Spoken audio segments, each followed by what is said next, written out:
welcome to my channel. I hope you all are doing well. Today is a special day, one I am happy I get to celebrate every year with you guys instead of just alone in my room. It is Ronnie Van Zant's birthday. He would have been 75 today. Couldn't you believe it? That is incredible to think about. So how we are going to do this is we're going to talk about the band, talk about Ronnie. We're going to watch some live recordings this year instead of just listening to songs. So that's what I have in store for us today. The songs, we are technically listening to 3 songs, but one of them is one right after another. Also, I pulled from 2 live performances, 2 of my favorite performances. One is from Kebworth in 1976, and the other one is the old Gray Whistle Test in 1975. So with that, let's talk about the songs we are going to do and jump right into it. So we are going to do Searching,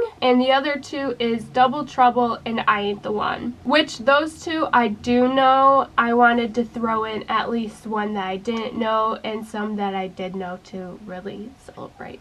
So that is what we are doing today. If you guys like the content I am creating, please subscribe, hit the bell notification so it's turned on so you can get all of that content. Like, comment. Here's Finn to snack, I guess, or interrupt. All that, and let's get into this. I can barely see over him. Alright, let's get into this.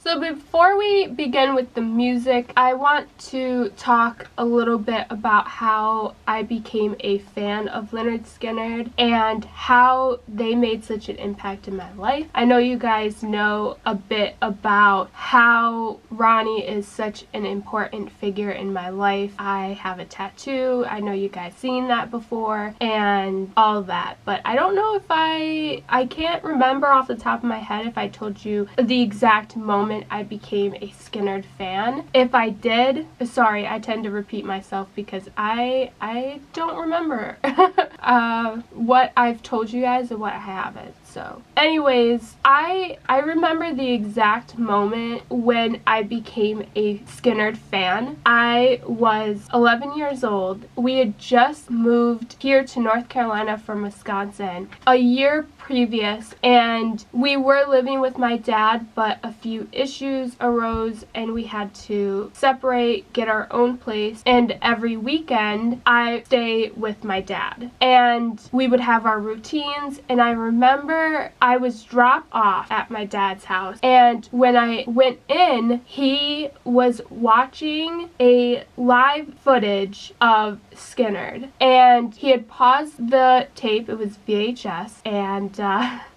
he had paused it to let me in and get me all settled and everything. And I was curious, you know, my dad's watching something. As a young girl, you know, you're daddy's little girl, you want to know what dad's into, and you know, he's a big impact in your life, and you're always curious in what he's doing, especially the music that he's listening to and what he is watching. I always tell you guys, he's the reason I love rock music. It was because of him that I got into it. He was the source of me finding rock music. He played it. It was him playing it all the time, in the car, at home. You know, it was him. So here, I asked him what he was watching. He was like, Lynyrd Skynyrd. And so I sat down with him and he started playing it, and my eyes just grew big. I was like, oh my God, like, these guys are incredible. And they were performing, and Ronnie Van Zant was just standing there strong with the mic, just oozing confidence and just smooth as can be, and he was just incredible, and the rest of the band were just so talented, and it was telling the story about Lynyrd Skynyrd. And my dad actually still has this tape to this day, and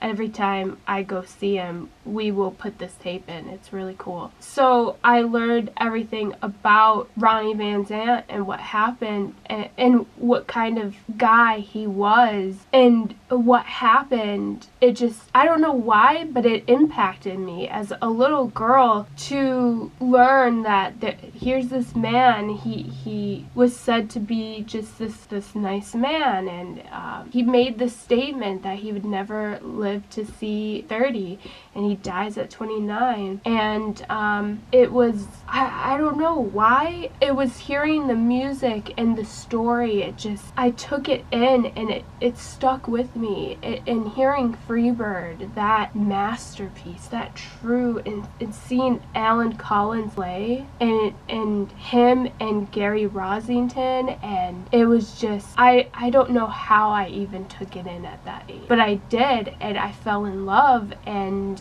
after that, like, we spent the entire day just listening to Lynyrd Skynyrd, and it was the greatest day, I have to say, of my childhood, probably.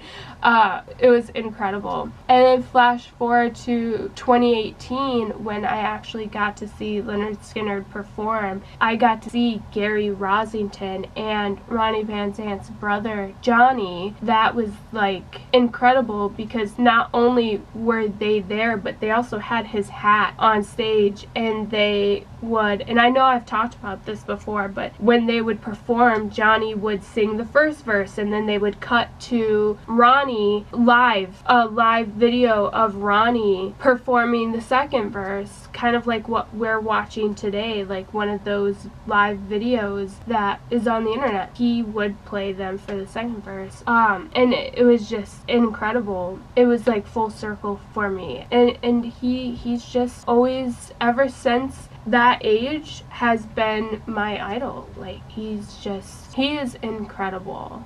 From just as a man and as a performer, I just give all respects to him. I wish I could have been around to experience the music like my dad was, and you know, but I guess at the same time, I'm lucky to be alive now and continue to play his music and keep it alive, right? And that's what we are doing. You guys, me, we all keep his music alive, keep Lynyrd Skynyrd's music alive. And with that, let's move on to the music.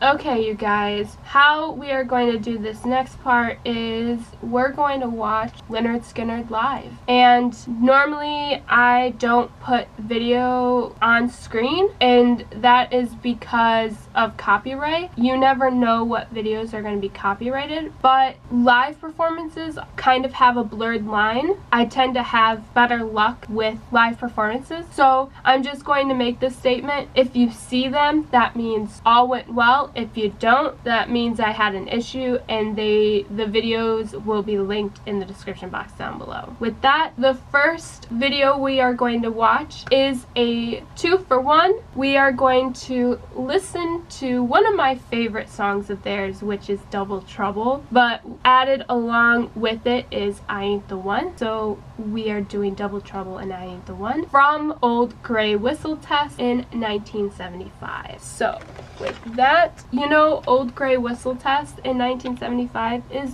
truly one of my favorite performances, especially of my favorite song, which is Call Me the Breeze. And I was going to do that song here today, but we've already listened to it and I don't want to repeat it. With that, let's do this. 11 times I reversed, 11 times I been you. Some of the times been there, nobody would go my bill. Well, it seems to me like that, so boys don't feel. Well, I can jump in a rose bush and come out smelling nice. Well, those men blues never done so right by me. Some of the times I was innocent, but you just said now I want you found way inside is true.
some kind of conspiracy.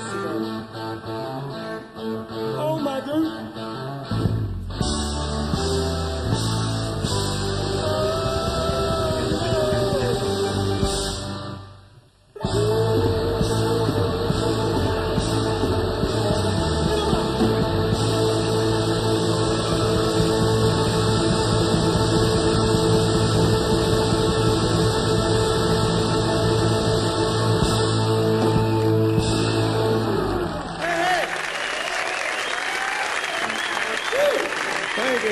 Good evening. All right, you guys, I love that so much. Both of those songs are some of my favorites. They have so many great songs. It's so hard to pick like an ultimate favorite. Like, yes, I will tell you, Call Me the Breeze is my favorite, but that's just because anytime you play that, if I'm in a bad mood or sad or anything, that song will put me in a better mood. But when it comes down to that, like, Double Trouble is just incredible. Let's talk about what these songs are about. He's Double Trouble. He's bad news. They've known it since he was a kid, that no matter what he does, he's trouble. Even when he gets put in jail, whether he is guilty or not, he's going to jail. They are saying guilty, even if he's innocent. Like he says, when a black cat crosses my trail, Lord, they come in trails of two. He is just trouble. And that's what that song's about. The second one, I Ain't the One, right there in the title. This woman saying everything she can to keep him, but they both know he ain't the one. That's what I think those two songs are about. Let me know your opinions in the comment section down below. Now let's talk about these songs. Oh, both of these songs are just smooth. They're incredible. I mean, really could go for both songs. I love the vocals. I mean, Ronnie Van Zant's vocals are just incredible. They're so laid back at times. They can get rough at times, just really pushing forth that emotion. I love when he, on Double Trouble, when he's spelling Trouble, how he goes in his lower register for BLE. I can't even hit those notes. That ain't happening. I love how he just stands there. That is something that don't happen now. You know, everyone dances or runs around the stage. What makes Lynyrd Skynyrd so iconic is that not only the amount of guitar players they had, which made them different, they also had Ronnie Van Zant, who just stood there with his microphone and could captivate an audience just by standing there with his mic. And that's what I love about him and about Lynyrd Skynyrd, is they just push the bounds and really were their own. It's incredible. You got Billy on the piano, which, oh my God, he's an incredible pianist. I love how he's back to Ronnie. He's the type of person that really wants the guitar players front and center, so he really tries to push Alan and Gary to go in front of him, which is much different to other lead singers. A lot of lead singers want to be front and center, where Ronnie was completely different. He wants those guitar players to have their shining moments. I believe it's in Old Grey Whistle Test, when they're doing Freebird, he literally pushes them forward. And that's just incredible. You also got him barefoot. I love that. You also got Alan all in white, just being Alan. He's so tall, yet he's so lanky, and he moves. He's just incredible. In both songs, they just had their own flavor and their own, you know, groove. The melodies were just incredible. I could go on about both of them, but I think I've gone on long enough. Let's move on over to Searching, and this is from Kebworth, 1976.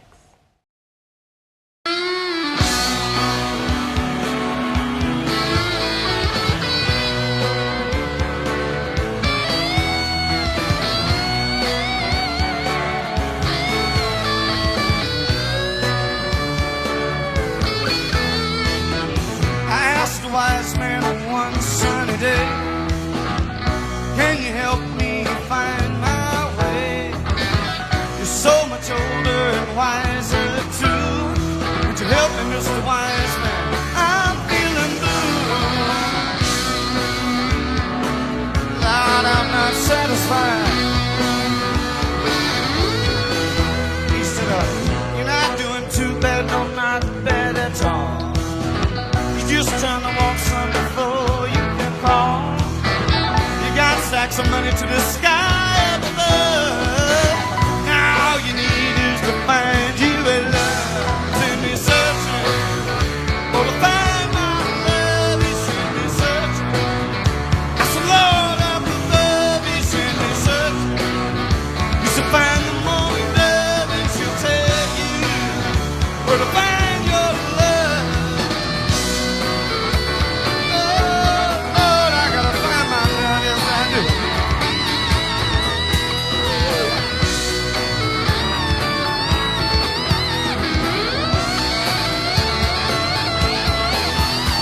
this God's world, but you won't be happy, boy, till you find a girl. Now you can be happy, son, if you try. Find a woman, boy, you'll be satisfied. You send me searching for to find my love. You send me searching. I said, Lord, up above, you send me searching to find the morning love, and she'll tell you where to find your love. What I say, you send me searching for to find my love. You send me searching. Lord up above, he sent me searching to find the morning love, and she'll tell you where to find your love. Oh, I know where my love is at.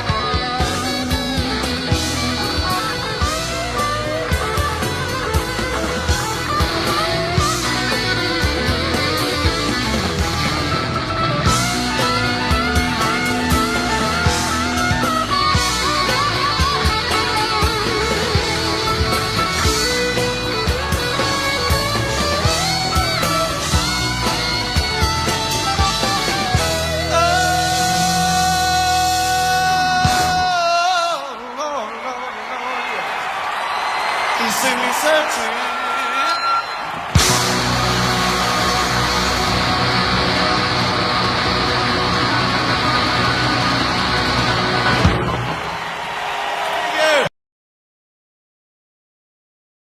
Ah, that was great. I really enjoyed that one. That was a gem. Oh, okay, let's go straight into it. Searching, I think it's just that he was asking for a sign and he sent him searching to find his love. I think it's just that simple. Let me know your opinions in the comment section down below. Now let's move on to the song itself. You know, Lynyrd Skynyrd is the type of band that is just so incredible live. They have incredible studio albums, but when it comes to them live, it blows those records out of the water. They are just one of those bands. And that is a lot of those bands back in that time, the 60s, 70s, and even the 80s. A lot of those bands are just better live. But definitely Skynyrd was. And I hate saying this, but right here at this time, they had the perfect lineup. And it makes me sad that the crash happened a year later, but they really got the perfect lineup there at the end. They had the perfect people on each instrument, like for Billy on the piano and Artemis on the drums, the boys on the guitars, like the just everyone, like such talent, such mastery. Just this is it. And then of course Ronnie on main vocals, eventually the honkettes, just pure magic here. And I think that's really what made this such an iconic group. There just really will never be another band like this. This song here just shows, even though it's quite a more simpler, laid-back song, it still shows a lot of talent. I mean, the little dual riff there at the end between Gary and Alan, which I love those two together. I really do. And like I said, I got to see the Gary in concert. I've spent years and years, since I was 11, watching live videos of Lynyrd Skynyrd, and to finally see Gary live, like, is just a full circle moment. Literally, it was incredible. But those two really were meant to be together, you know? This song had a good amount of power in it. It had emotion, it had style. It was just incredible, and I cannot not mention that girl. She was going hard, okay? But honestly, that would have been me, because I have to be honest here. Like, yeah, that definitely would have been me. So with that, let me know your opinions on these songs and what you thought. Thank you guys for celebrating Ronnie Van Zant's birthday with me. I have my Skynyrd shirt on today. So I hope you guys had some fun watching some live videos of the greatest lead singer, the man himself, my idol, Ronnie Van Zant. And with that, thank you guys so much for watching. Stay safe and well, and I'll see you guys in the next one.